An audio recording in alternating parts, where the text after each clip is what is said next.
дня, сябры! Сёння мы пачытаем з вамі прыгожую казку, якая называецца «Такое рознае каханне». Напісала яе гомельская пісьменніца Ганна Атрушченка. Закахаўся дзень у ночку. І не таму, што яна была загадкавай і прыгожай, пяшчотнай і мяккай, нібы аксамітная кветка. Быццам магнітам цягнула яго да сябе цемнавокая прыгажунька, не давала яму пакою.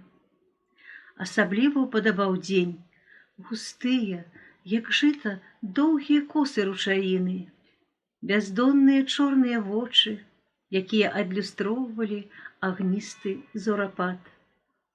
Зранку, разагнаўшы на нябёсах ружовую зару, дзень старанна умываўся ў лясной рачулцы, а потым, каб быць бадзёрым і маладым, шпарка бег басанож па росным лузе. Побач заўсёды танчыў бліскучы сонечны праменьчык, які нетаропка, па чарзе, абдымаў крывую сцежку, дрэвы, кветкі на лузе. І заўсёды прыязна вітаўся з усімі, хто сустракаўся на ягоным шляху, лашчыў і цалаваў родную зямліцу. А следам ішоў дзень, прыгожы, усмешлівы, з пышнымі пшанічнымі валасамі і вусамі. І радасць адлюстроўвалася ў ягоным абліччы.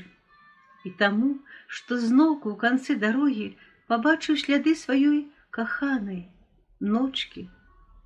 Яшчэ здалёк віднеўся яе стройны чарнаваты сілуэт, які вабіў, хваляваў душу і сэрца.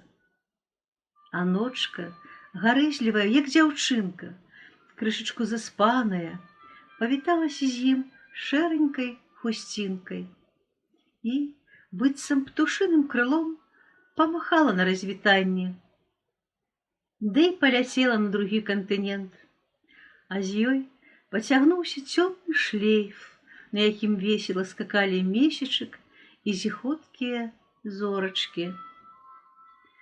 Узрушаны дзень стаў на дыбачкі, каб яшчэ раз пабачыць сваю каханую, ненаглядную ночку.